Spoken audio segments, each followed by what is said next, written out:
this before. Well, as I said before, I think it's important for us to get the G20 involved in this conversation. We now have global markets.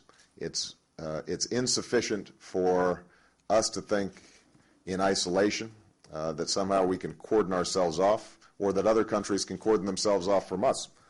Now, this has been true for a pretty long time. Some of you will recall that Bob Rubin faced some of similar problems when he was Treasury Secretary, when we had the Mexican peso crisis. But it's even more true now. And the financial instruments that have been developed are even more complex.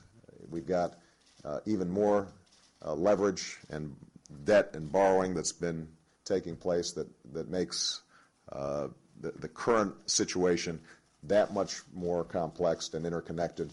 So it's going to be very important for Secretary Paulson and Chairman Bernanke to coordinate with their counterparts in other countries so that everybody is moving in concert and everybody is rolling in the same direction. Secretary Paulson says that it's going to cost hundreds of billions of dollars, the bailout plan. Senator Shelby says perhaps even $1 trillion. Do you believe that this is an appropriate amount? And secondly, if you were president, would you set a limit, a cap per se, on the kind of burden that taxpayers could have in bailing out these financial institutions? Well, keep in mind, and I don't want to get too technical here, but what the Secretary is asking for is authority to do what's required to get the capital markets straight. He is not saying, as I understand it, and we haven't yet seen the details, that he is putting all this money at risk, whatever the amount is, and that that taxpayer money is automatically going to be expended. I don't want to comment on a particular amount, partly because I have not received a specific proposal from the Treasury Secretary at this point. Here's what I would say as President. As President, I would say to Secretary Paulson and Chairman Bernanke, do what's required to make sure that people's money market accounts are protected. Do what's required to make sure that small businesses have credit lines to allow them to make payroll.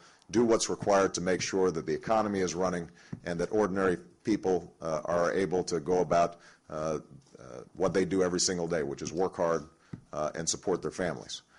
And what we then have to do is also make sure that taxpayer money is not being used to bail out bad decisions that are made by investors, shareholders, or CEOs on Wall Street. And those principles, I think, are compatible. I think that Secretary Paulson is mindful of them. He's certainly heard from me that we don't want bailouts of folks who've been taking bad decisions. But what we also want to make sure of is that the economic system as a whole continues and that ordinary people are able to wake up on Monday and keep doing what they've been doing. Thank you. Dean, I'll take the last question. Go ahead. Have your advisors told you that the situation is stabilized, or should we expect more failures and more bailouts to come? Well, here's where I think we are.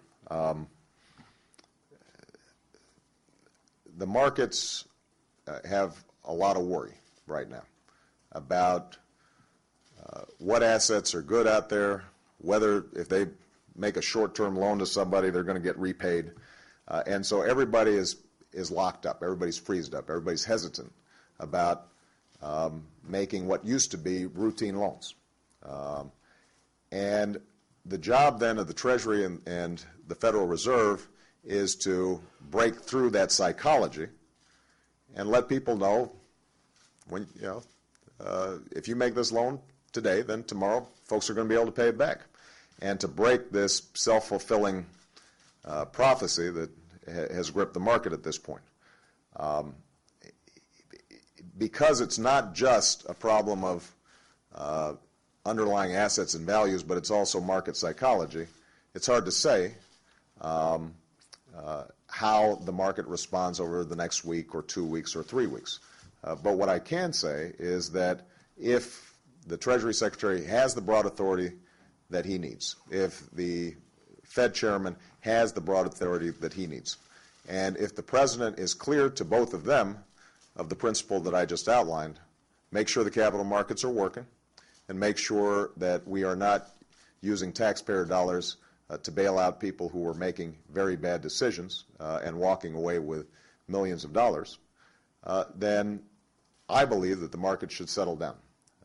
I believe that the market should be able to say to itself, you know what, we are going to be able to get through this difficult period of time, understanding that we're then going to have to still set up some institutional mechanisms to deal with some of the underlying problems of the economy. And that's what I've been talking about throughout the course of this campaign.